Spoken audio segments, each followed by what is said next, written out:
আসসালামু আলাইকুম।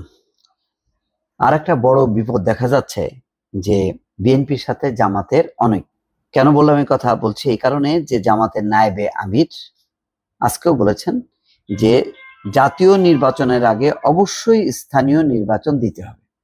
যে স্থানীয় নির্বাচনের একেবারে ঘোর বিরোধী বিএনপি। তাহলে জামাত চাইছে শুধু স্থানীয় নির্বাচন না, দেখেন সংখ্যানুপাতিক নির্বাচন, তারা নিম্নকক্ষ এবং উচ্চ কক্ষ দুই কক্ষেই চায়। তারপরে হচ্ছে সংস্কার হইতেই হবে। তো যাক, সংস্কারটা জটিল, কিন্তু এই যে স্থানীয় নির্বাচন, জাতীয় নির্বাচনের আগে তারা স্থানীয় নির্বাচন চাইছে, তাহলে আসলে সংলাপটা ঐকমত্য কমিশনের চেয়ে যদি বাইরে বিএনপি জামাত যদি সংলাপ করে এই বিষয়ে তারা যদি মীমাংসা করতে পারে, তাহলে কিন্তু ঐকমত্য কমিশনের কাজ সহজ হয়ে যাবে।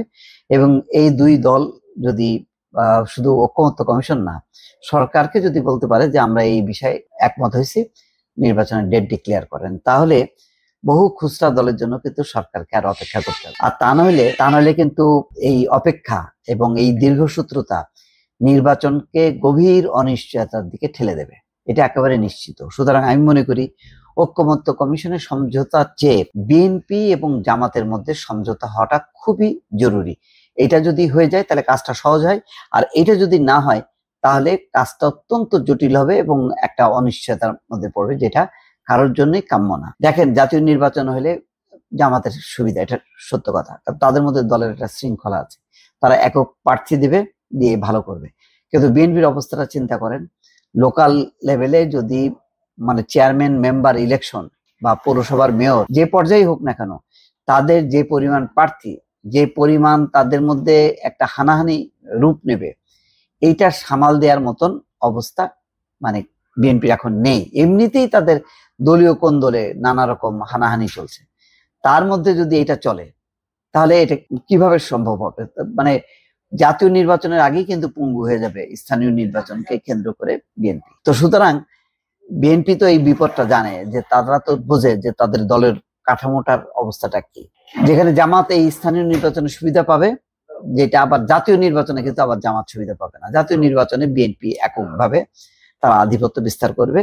তো সুতরাং জামাত বোঝে বলেই কিন্তু তারা স্থানীয় নির্বাচনটা চায়, যে স্থানীয় নির্বাচনে তারা যদি নির্বাচিত বহু চেয়ারম্যান মেম্বার বা নির্বাচিত প্রতিনিধি হয়ে একটা ভিত্তি দাঁড়াবে, সেই ভিত্তির উপর দাঁড়িয়ে তারা জাতীয় নির্বাচনে ভালো ফল পাবে। তো এটা হলো জামাতের হিসাব। বিএনপির হিসাব অন্য উল্টা। বিএনপি হিসাব মনে করে জাতীয় নির্বাচনের আগে যদি স্থানীয় নির্বাচন হয় তাহলে একদম তছনছ অবস্থা হবে। আর সবচেয়ে বড় কথা হলো, তাহলে জাতীয় নির্বাচন হয়তো পিছিয়ে যেতে পারে, যে কারণ আইন শৃঙ্খলা পরিস্থিতি যা হবে তাতে আর জাতীয় নির্বাচনের ব্যাপারে সরকার তখন আরো ভয় পেয়ে যাবে, ফলে সেটা পিছিয়ে দিতে পারে। এবং ইতিমধ্যেই কিন্তু জামাত বলছে যে আসলে জাতীয় নির্বাচনের আগে টেস্ট করা দরকার, যে লোকাল নির্বাচন তারা ভালোভাবে দিতে পারবে কিনা। কিন্তু এটা তো বাস্তবতা, এটা পারবে না। থানা, পুলিশ, প্রশাসন এখন যেভাবে নতজানু বিভিন্ন শক্তির কাছে, তিনটা চারটা শক্তি, একটা হলো বিএনপি একটা শক্তি, আরেকটা শক্তি হলো জামাত, আরেকটা হচ্ছে এনসিপি, এরকম তিন চার মুখী শক্তি।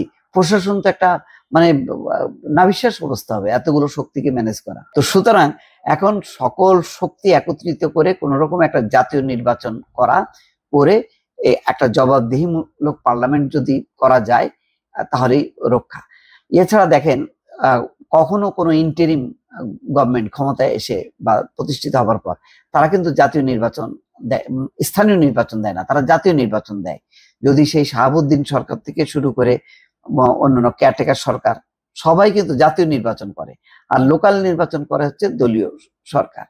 এটা হয়তো বলা যেতে পারে এখন মানে দলীয় সরকার অধীনে নির্বাচন নিরপেক্ষ হয় না, কিন্তু সেটা তো বিতর্ক অন্য। কিন্তু এখন স্থানীয় নির্বাচনের মধ্যে যদি অন্তর্বর্তী সরকারকে ঢুকানো হয়, এইটা একটা বড় রকম একটা বিশৃঙ্খলা হবে। প্রশাসন, পুলিশের উপর সরকার নিয়ন্ত্রণ নেই, ফলে একটা মারামারি, কাটাকাটি, হানাহানি হয়ে এমন একটা পরিস্থিতি হবে, মানুষ নির্বাচন বিমুখ হবে, ফলে আর একটা সংকট তৈরি হতে পারে। সুতরাং জামাতের যে নায়েবে আমির অধ্যাপক মুজিবুর রহমান আজকেও যেটা বললেন, যে সংসদ নির্বাচন আগে অবশ্যই স্থানীয় নির্বাচন হইতে হবে, তো সেটার ব্যাপারে আগে আমার ধারণা যে এটা সরকারের উপর চাপাই না দিয়ে বিএনপি জামাত একটা সংলাপ করুক, সংলাপ করে তারা নিজের একটা সিদ্ধান্ত নিক, তাহলে সমস্ত কাজ কিন্তু আজকে যে অনিশ্চয়তা নির্বাচনের মানে কি বলে আকাশে যে কালো মেঘের ঘনাঘটা সেগুলো কিন্তু দূর হবে দুটি রাজনৈতিক দল যদি মানে গুরুত্বপূর্ণ বিষয় যদি ঐক্যমত হয়। দর্শক ভালো থাকবেন, আল্লাহ হাফেজ।